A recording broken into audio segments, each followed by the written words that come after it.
gliding to a smile. It's been 5 years since my diagnosis. When the doctor said Parkinson's disease, I thought I heard her wrong. I laughed and told her that I was only 55.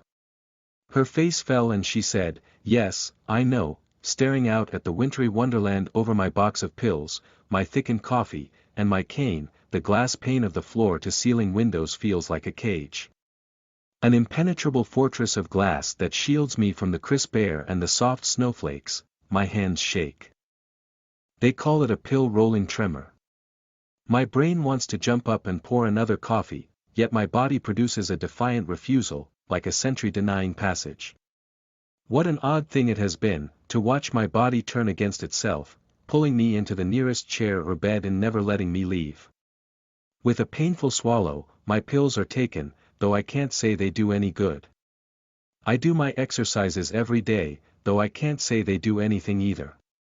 But I still do them, if not for the insanity it helps fend off by doing something other than watch the world pass me by. It takes me half an hour, but I wiggle my way to the door and slide it open. That's how I move now. I wiggle and writhe. It's exhausting. The rush of morning air snaps on my cheeks, drying my eyes. A wide smile casts across my face, remembering how life used to be. I used to ice skate. No back flips or triple axels. Just soft and easy gliding across the ice. I close my eyes to the slicing of the ice as the blade cuts a line in a figure eight. The easy bend of my knees and the arched back that feels like a playground from childhood. My fingers ache from the cold and my cheeks flush crimson. I am free. A knock on the door. Oh yes, my neighbor Megan. She is a physical therapist and insists on helping me when she is done with work. It is yet another thing to do that moves my body, only to have it recoil like a rubber band after she's finished. "It's a beautiful day, isn't it?" she says. Her long chestnut hair bounces with the energy of her voice. Oh, the freedom of a body unrestrained. What I wouldn't give to feel that again. I'm grouchy, like I always am. My face has a hard time showing emotion nowadays. My mouth rarely smiles, so I'm forced to reflect on happiness quietly, in my mind. "Emily, what are you doing at the door?" "It's freezing out there," she says. "I used to skate." "Oh. You did?" The surprise in everyone's voice that you used to be human and move like one never ceases to irritate me. I wasn't great, but I loved it. I used to go to. My voice catches, like a sweater snagging on a tree branch.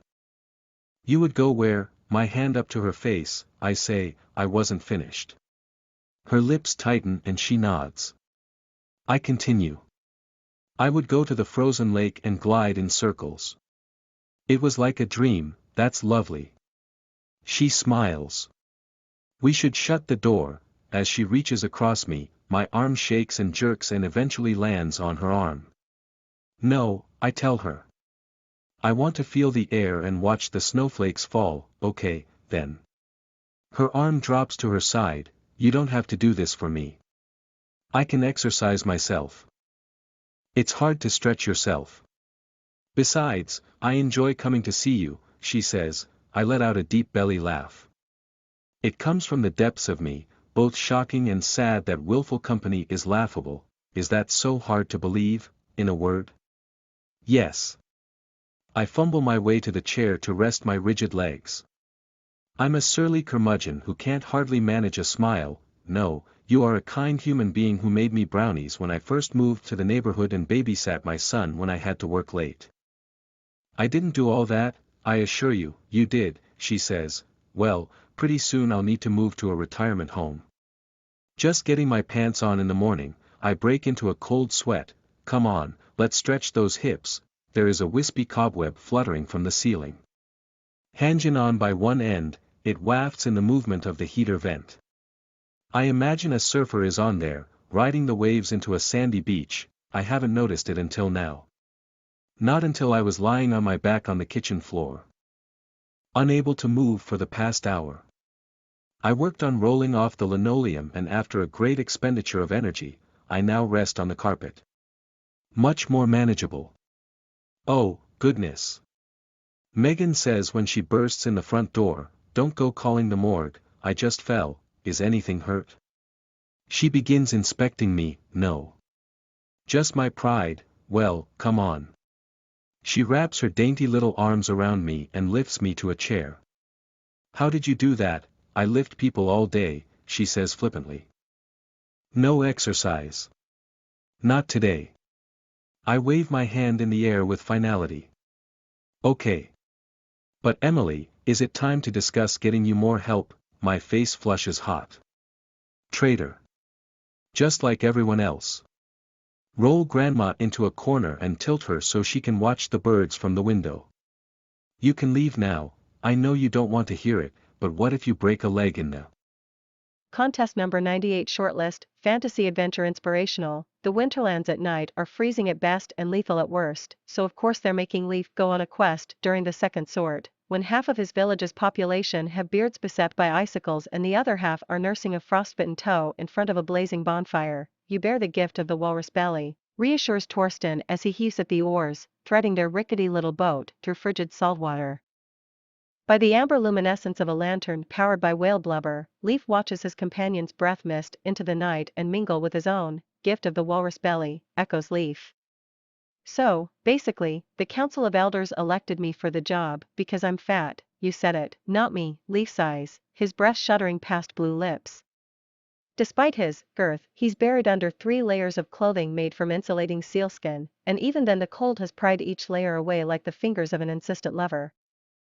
Not that Leaf knows what that's like. "Leaf the loser," the other boys would chant back at home, because of course Leaf would be the only one left without a girl during their drunken rampages through the village. "Ludicrous Leaf," "Leaf the laughable," "limp-dicked Leaf," that last one cuts the deepest, especially when Chief Gorval the Gruesome hears the boys say it and bursts out laughing. A mighty guffaw that's more of a thunderclap than any sound a human can make.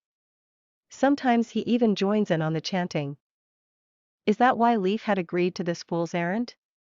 Is that why he's freezing his balls off in the middle of Maiden's Heart, the most unforgiving sea in the known world? Because, of course, nothing is colder than the heart of a woman who refuses to sleep with a man, as they say in the Winterlands. "I could be sat by a fire," mutters Leaf, sipping hot broth and drinking elderflower mead, "and miss out on something that comes around once every millennium," says Torsten.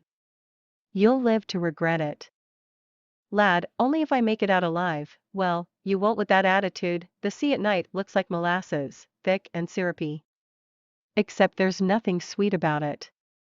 Not when one dip below the surface would suck the warmth out of your beating heart and leave it stained purple with frost, unless you happen to be a blubbery narwhal, or a thick-skinned walrus.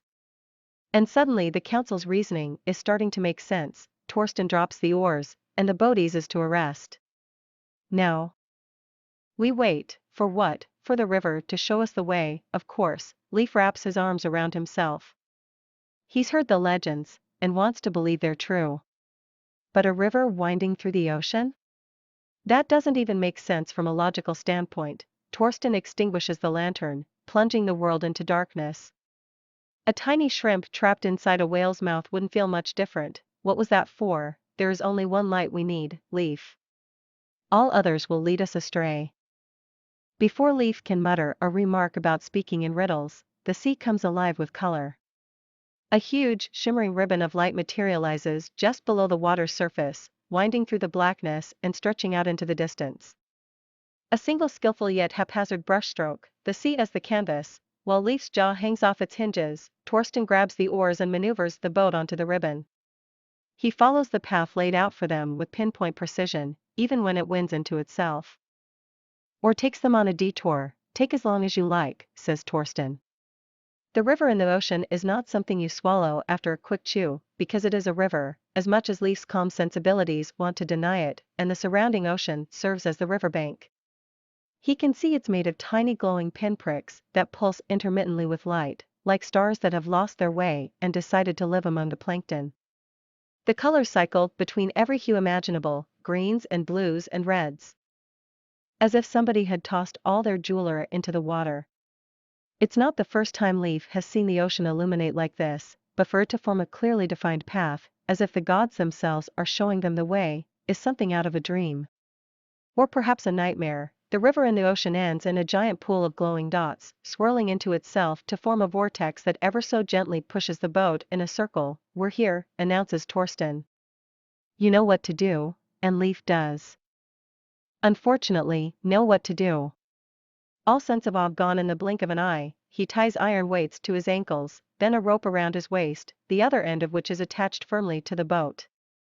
He perches on the gunwale, the small craft swaying under the unevenly distributed weight, and hesitates. It's just like I told you, says Torsten. All you have to do is let the weights pull you down until the Mermaid Queen finds you. Once she does.